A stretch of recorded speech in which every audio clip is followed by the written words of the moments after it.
outro anjo voar pelo meio do céu, tendo consigo o Evangelho eterno, para o proclamar aos que habitam sobre a terra, e a toda nação, e tribo, língua e povos, dizendo com grande voz: temei a Deus e dai-lhe glória, pois é vinda a hora do seu juízo.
O que quer dizer essa mensagem? A hora do seu juízo chegou. Vivemos em um tempo tumultuoso nessa terra. Guerras, rumores de guerras, desastres naturais, protestos, ódio. Seria esta a mensagem relevante para nós hoje? Como ela se encaixa em nossa presente situação? Falemos sobre isso.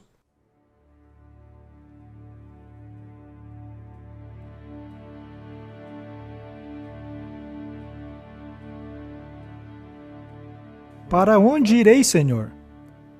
Se voltar ao tempo de Pedro, quando os apóstolos e Jesus estavam juntos, e Jesus perguntou a eles: quem o povo diz que eu sou? Alguns dizem que o Senhor é Elias, outros algum dos profetas, e Jesus pergunta: mas o que vocês dizem? E Pedro respondeu: o Senhor é o Filho do Deus vivo. Ele o reconheceu como Messias. E Jesus disse: carne e sangue não te revelaram isso. Foi o Espírito de Deus que deu a você esta certeza.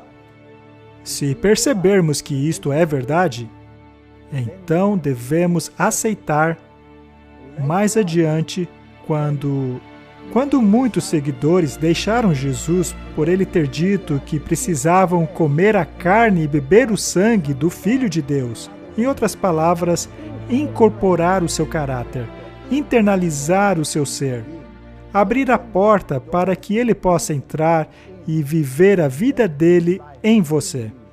Pois a justificação que temos não é a nossa, mas a dele, que ele vive dentro de nós. Até mesmo a nossa santificação é 100% do Filho de Deus para que nós não nos gloriemos. Bata no peito e pergunte: como receberei tão grande salvação? Como posso ser perdoado? Jesus olhou para aquele público e disse: este sim foi para casa justificado, e não o outro que se orgulhava de suas boas obras. Estas são as questões que devemos decidir.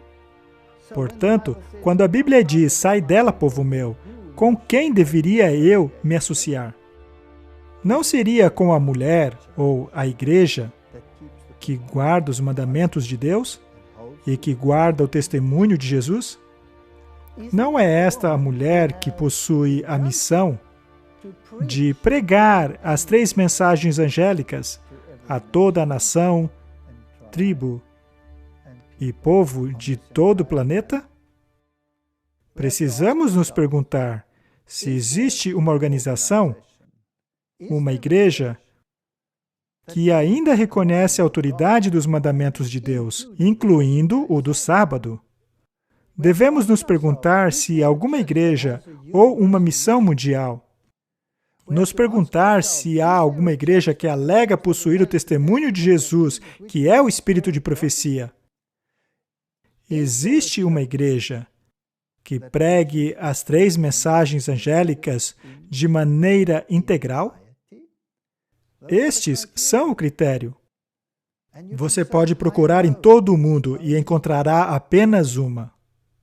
Uma que se enquadra em todos os pontos. Mas ela também precisa ter aparecido no tempo correto da história, no final dos 2.300 dias. Não pode ser uma igreja que já existia antes disso, já que o diabo se ira contra o remanescente de sua semente, por este guardar os mandamentos de Deus e ter o testemunho de Jesus. Somente a Igreja Adventista do 7º dia se qualifica em todos esses parâmetros.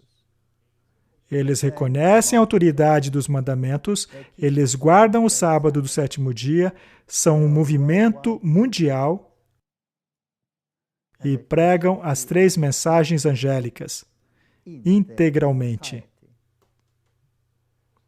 Estamos filmando isto nesta terra deserta, rodeadas por tantas destruições vulcânicas, e ainda assim, tanta beleza misturado a ela. É como se Deus estivesse usando esta ilha para mostrar como o seu poder e força destrutiva é temperado com beleza, misericórdia e benevolência. Essa ilha tem uma história interessante. Originalmente, pensava-se que ela havia sido ocupada pelos vikings da Noruega. Mas as últimas pesquisas mostraram que os moradores originais dessa ilha foram provavelmente os celtas, que fugiram após Roma, haver conquistado suas nações e ter tomado aquelas ilhas e regiões de onde eles vieram, como a Irlanda e outros territórios. E os celtas eram cristãos que guardavam o sábado. Os primeiros migrantes provavelmente se assentaram aqui, chamando esta terra de Terra de Yeshua. Island, Yeshua, que mais tarde tornou-se Islândia ou Islândia. Mais tarde, as tribos da Noruega, como os vikings, vieram e se assentaram e, aparentemente, os 2 povos se toleravam. Houve então uma mescla dos povos. A situação não era exatamente a mesma. Mas aqui, a questão entre o sábado e o domingo sempre existiu, desde o início. E no início do século XX, aqui, neste lugar, houve uma votação para decidir qual dia prevaleceria, pois surgiu mais uma vez a discussão, e o domingo ganhou por uma margem ínfima. Isto é um símbolo do que ocorrerá com toda a humanidade. É uma questão de autoridade. Quem tem autoridade sobre a minha vida? Seria Roma ou a Bíblia? São os mandamentos de Roma ou os mandamentos da Bíblia? Esta questão virá à tona vez após vez após vez. Aqueles que guardam o sábado serão esmagados, como os valdenses, como os albigenses, assim como a igreja dos celtas, como as igrejas do Oriente, como os cristãos tomazitas, cristãos que foram formados após a pregação do apóstolo Tomé na Índia. Estes cristãos guardavam o sábado. E assim como a igreja de Antioquia também guardava o sábado, foram esmagados. O sábado sempre foi perseguido e substituído pelo domingo. Estamos no mesmo ponto da história em que veremos este embate. Mas não é uma questão de dia apenas, é uma questão de ideologia. Justificação pela fé ou justificação pelas obras? Qual dos dois tem a prevalência em seu coração? Qual dos dois tem a prevalência em meu coração? Esta escolha, sai dela, povo meu. Permaneçam firmes com aqueles que acreditam nessas coisas e pregam essas coisas. Eu sou um adventista do sétimo dia, não porque eu creio que somos melhores que qualquer pessoa. Eu sou um adventista do sétimo dia por causa do critério bíblico que aponta para esta igreja. Eu sou um protestante, sou luterano dos luteranos, metodista dos metodistas, o calvinista de calvinistas. Porém, eu guardo os mandamentos de Deus e me apego à fé de Jesus. Amigo, una-se a mim.